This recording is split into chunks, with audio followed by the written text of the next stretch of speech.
अस्सलाम वालेकुम दोस्तों, क्या हाल चाल है आपका? ठीक ठाक है। टेक्निकल बंदे पे आपका मेज़बान मोहम्मद आसिफ अफजल हाजिर है।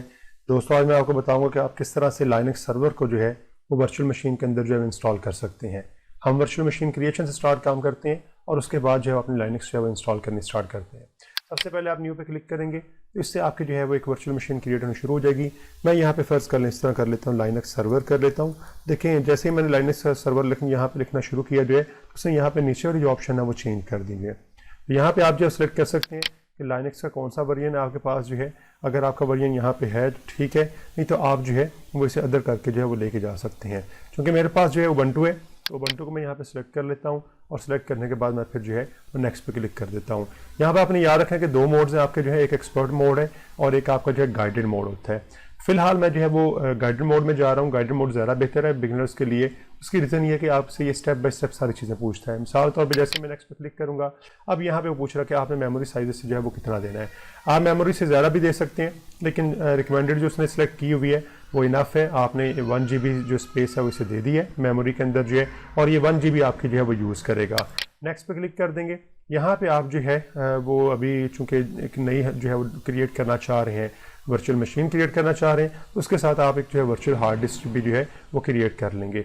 पहले वाले ऑप्शन में आप क्रिएट नहीं करना चाह रहे और आखिरी वाले ऑप्शन में कि आपने ऑलरेडी क्रिएट की हुई है आप उसी को यहाँ पे जो है वो माउंट करवाना चाह रहे हैं। तो हम अभी जो है वो नई चूँकि वर्चुअल मशीन क्रिएट करना चाह रहे हैं और उसके साथ हम जो है वो हार्ड डिस्क भी नई ही क्रिएट करना चाह रहे हैं। क्रिएट पे क्लिक कर देंगे। अब यहाँ पे हमारे पास जो है वो 3 ऑप्शन है, वर्चुअल बॉक्स डिस्क इमेज है, वर्चुअल हार्ड डिस्क है और वर्चुअल मशीन डिस्क है। हम प्रेफर करेंगे वर्चुअल बॉक्स डिस्क इमेज को जो है, क्योंकि ये हमारे पास डिफ़ॉल्ट और रिकमेंडेड ही होती है, इसलिए इस पर क्लिक करते हुए नेक्स्ट कर देंगे। डायनामिकली एलोकेटेड या फिक्स साइज़ आपने अब सेलेक्ट करना है। इसके लिए जो डायनामिकली एलोकेटेड आप सेलेक्ट करेंगे उसकी रीज़न ये है कि जैसे ही आप करेंगे तो 10 GB की 10 GB से अलाउ नहीं करेगा, बल्कि जितनी वो यूज़ कर रहा होगा सिर्फ उतनी ही हार्ड डिस्क उसे मिलेगी। अगर आप फिक्स साइज़ कर देंगे तो 10 की 10 उसके लिए फिक्स कर देगा।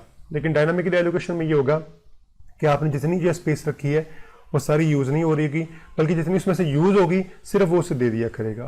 तो इसलिए ऐसे हम फिर जो है नेक्स्ट पे क्लिक कर देते हैं। ये सेलेक्ट करने के बाद जो है यहाँ पे जो है वो आपसे जो है वो पूछ रहा कि आपकी जो है स्पेस ये जो मैं यूज़ कर रहा हूँ उसके लिए ये मैंने फोल्डर जो चूज़ किया हुआ वो लाइनक्स सर्वर का नाम रखा हुआ है, तो वहाँ पर मैं ये जो है 10 GB की स्पेस जो है वो यूज़ करूँगा।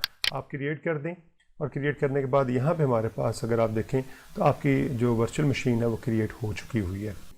लाइनक्स सर्वर को सिलेक्ट करते हुए आपने डिटेल पे क्लिक करना है। डिटेल में हमारे पास यहाँ पे ये सारी ऑप्शन आ जाएंगी। यहाँ पे स्टोरेज के अंदर हमारे पास जो है ID सेकेंडरी मास्टर जो है ये असल में आपकी ऑप्टिकल ड्राइव है। आपने ये अभी एम्प्टी है फिलहाल। अगर आप देखें तो आपने यहाँ पे क्या करना है, यहाँ पे आपने ISO इमेज जो है या इमेज फाइल जो आपके पास ऑपरेटिंग सिस्टम की पड़ी हुई है वो आपने सेलेक्ट करनी है। हम इसके ऊपर क्लिक करेंगे तो वो कहेगा आप डिस्क इमेज जो चूज़ कर लें। जैसे इसके ऊपर क्लिक करूँगा वो ब्राउज़ करना शुरू कर देगा। मैंने अपनी जो है वो डिस्क इमेज जो है या ISO इमेज जो है वो मैंने यहाँ पे स्टोर की हुई है। मैं इसे यहाँ से जो ये उबंटू मेरे पास स्टोर्ड है, मैं इसे सिलेक्ट करवा देता हूँ। देखिए इसने ये पाथ उठा लिया। ये काम करने के बाद जो है आप इसको जो है वो फिर स्टार्ट कर दें। अगर आप वैसे स्टार्ट करेंगे तो चूँकि उसके पास बूटेबल इमेज नहीं होगी तो वो स्टार्ट तो होगी लेकिन वो कोई काम नहीं करेगी, इसलिए आप सेलेक्ट करने के बाद इसे जो है स्टार्ट कर दें। जैसे आप स्टार्ट पे क्लिक करेंगे तो ये जो है इंस्टॉलेशन इसकी जो है वो स्टार्ट कर देगा। अब इंस्टॉलेशन के अंदर जो है पहले वर्चुअल मशीन स्टार्ट कर लेगा और उसके बाद इसकी इंस्टॉलेशन जो है वो स्टार्ट कर देगा। अब इंस्टॉलेशन के अंदर जो है हमारे पास जो चीज़ें आएंगी यहाँ पे वो भी पूछ रहा कि आप जो है माउस को अगर कैप्चर करना चाह रहे हैं तो राइट कंट्रोल जो है आप इसकी मदद से जो है वो कर लेते हैं। तो हम अभी कैप्चर करवा देते हैं इसे जो है, और अगर आप दोबारा जो है वो राइट कंट्रोल प्रेस करेंगे तो ये आपका जो है फिर से नज़र आना शुरू हो जाएगा। अदरवाइज़ दोबारा राइट कंट्रोल क्लिक करेंगे तो ये कैप्चर हो जाएगा। कैप्चर से मुराद ये है कि अब ये इस विंडो के लिए माउस जो है वो इस्तेमाल होगा। तो यहाँ पे अगर आप देखें तो हमारे पास जो ऑप्शन है वो ये है कि आपने इंग्लिश सेलेक्ट करनी है। हम यहाँ पे इंग्लिश जो है सेलेक्ट कर लेते हैं। आगे हमारे पास काफ़ी सारी यहाँ पे ऑप्शन आ रही हैं। अब इन ऑप्शन के अंदर जो है अगर आप देखें तो आपके पास इंस्टॉल उबंटू सर्वर है, multiple server install with mass है जो है। अभी हम ये काम नहीं करना चाह रहे हैं। बाकी हम ये टेस्ट मेमोरी या डिस्क जो है ये नहीं करना चाह रहे, तो हम अभी फ़िलहाल जो है वो यही करना चाह रहे हैं। तो इस ऑप्शन को सेलेक्ट करते हुए जो है आप एंटर प्रेस कर दें। जैसे आप एंटर प्रेस करेंगे तो इसकी इंस्टॉलेशन जो है स्टार्ट हो जाएगी।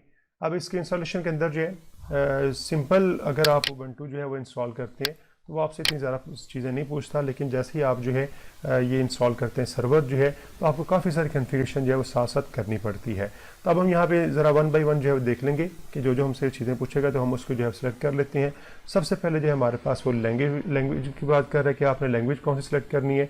हम इंग्लिश लैंग्वेज सेलेक्ट कर सकते हैं और उसके बाद वो कंट्री हमसे पूछ रहा है कि कंट्री आपने कौन सी सेलेक्ट करनी है। हम यहाँ पर जो है चलें यूनाइटेड स्टेट है तो यूनाइटेड स्टेट सेलेक्ट कर लेते हैं, या यूके आप सेलेक्ट कर सकते हैं। सेलेक्ट करने के बाद आप जो है कीबोर्ड को कॉन्फ़िगर करना चाह रहे हैं कि नहीं करना चाह रहे। हम क्या करते हैं कि हम कॉन्फ़िगर नहीं करते, उसके वजह से ये होता है कि आपका डिफ़ॉल्ट कीबोर्ड जो है वही उठा लेता है। तो इसलिए हम नो पे ही सेलेक्ट करते हुए जो है एंटर प्रेस कर देंगे, और इसके बाद जो है आपकी कीबोर्ड की जो लैंग्वेज के बारे में वो यहाँ पे बात करेगा। पहले तो बात कर रहा है कंट्री ऑफ रीजन जो है वो बात कर रहे हैं, वो हम सेलेक्ट कर लेते हैं, और उसके बाद जो है आपके कीबोर्ड की लेआउट की बात कर रहा है, तो हम इंग्लिश यूएस जो है वही सेलेक्ट कर लेते हैं। और सेलेक्ट करने के बाद अब यहाँ पे जो है वो कुछ आपकी इंस्टॉलेशन जो है स्टार्ट कर देगा। ओके जी, मेन कुछ कंपोनेंट्स इंस्टॉल करने के बाद अब आपसे पूछ लेगा कि आप इसका जो है वो होस्ट नेम कन्फिगर कर दें। हम इसका होस्ट नेम कन्फिगर जो है वो इस तरह से कर लेते हैं, लाइनक्स सर्वर हम कर लेते हैं, ये इसका होस्ट नेम हम जो है कन्फिगर कर लेते हैं। और कन्फिगर करने के बाद हम कंटिन्यू पे क्लिक करेंगे। कंटिन्यू पे क्लिक करेंगे जैसे ही वो हमसे कुछ और ऑप्शन भी यहाँ पे पूछेगा। मिसाल के तौर पे यहाँ पे जो है full name for the new user जो है, फुल नेम हम यहाँ पे लिख लेते हैं। लेट से मैं यहाँ पे ये पूरा नाम अपना लिख लेता हूँ, मोहम्मद आसिफ जो है, और यहाँ पे वो जो है वो यूज़र नेम पूछ रहा है कि यूज़र नेम लिखते हैं। यूज़र नेम मैं सिर्फ जो है आसिफ कर देता हूँ, और आसिफ करने के बाद यहाँ पे पासवर्ड की कोई रिस्ट्रिक्शन नहीं, आप कोई सा भी पासवर्ड रख सकते हैं। यहाँ पे जो है मैंने एक सिंपल सा पासवर्ड जो है वो रख लिया हुआ है। तो यहाँ पे वो कह रहा है जी आप जो है वो वीक पासवर्ड जो है वो यूज़ कर रहे हैं, तो यहाँ पे आप जो है वो अगर ज़रा बेहतर है कि आप जो है वो 8 कैरेक्टर्स का जो है पासवर्ड यूज़ करें, ठीक है जी। तो इसलिए हम जो है कोई मसला नहीं, हम यूज़ वीक पासवर्ड ही जो है वो रखते हुए जो है यस कर देते हैं इसे जो है। यहाँ पे जो है वो कह रहा है कि अगर आप अपनी होम डायरेक्टरी को जो है वो इनक्रिप्ट करना चाह रहे हैं तो आप उसे जो है वो यस कर दें, अगर इनक्रिप्ट नहीं करना चाह रहे तो आप नो कर दें।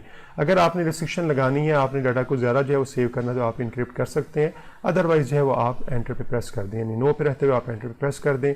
अब यहाँ पे जो है वो कुछ इंस्टॉलेशन मज़ीद जो है वो करेगा, और उसके बाद फिर जो है वो आपसे कुछ और ऑप्शन जो है पूछ लेगा। यहाँ पे जो है अगर आप देखें उसने जो है वो जोन फाइंड कर लिया है, फिज़िकल लोकेशन की बेस के ऊपर जो है वो एशिया कराची से सिलेक्ट कर दिया, हम यस कर देते हैं।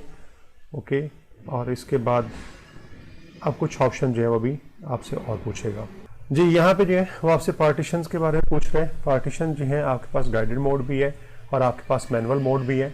हम अभी जो है वो गाइडेड मोड जो है वो सेलेक्ट कर लेते हैं विद LVM जो है, लॉजिकल जो है वॉल्यूम मैनेजर है हमारे पास LVM जो होता है, तो इसकी मदद से हम जो है वो गाइडेड मोड सेलेक्ट कर लेते हैं। और सेलेक्ट करने के बाद जी आपने जो है वो बताना जी पार्टीशन के जो है हमारे पास इंटरफेसेस जो है कौन कौन से यूज़ होंगे, इसका Z3 के नाम से जो वो यूज़ करेगा। यहाँ पे वो आपसे पूछेगा कि आपने ये जो चेंजिंग की है ये आप जो है वो उसके ऊपर राइट करना चाह रहे हैं डिस्क के ऊपर जो है, तो आप यहाँ पे सिलेक्ट करते हुए यस सेलेक्ट करते हुए जो है एंटर प्रेस कर देंगे, ताकि जो आपने चेंजिंग की है वो आपके उसके ऊपर जो है वो राइट हो जाए।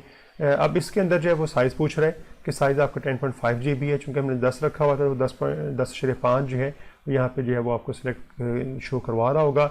आप सेलेक्ट करते हुए इसे जो है ओके कर दें। ये काम करने के बाद अब जो है वो आपकी ये सारी सेटिंग जो है वो बाकी कंप्लीट करनी शुरू कर देगा।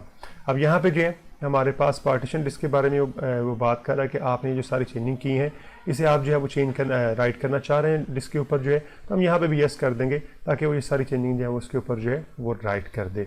और राइट करने के बाद फिर अगले जो है वो ऑप्शन वो आपसे पूछना शुरू कर दे। तो जैसे ही अपनी ये मेन इंस्टॉलेशन कंप्लीट करेगा उसके बाद जो है ये आपसे जो है वो पूछना शुरू कर देगा कि आप कौन कौन से पैकेजेस जो है कन्फिगर करना चाह रहे हैं।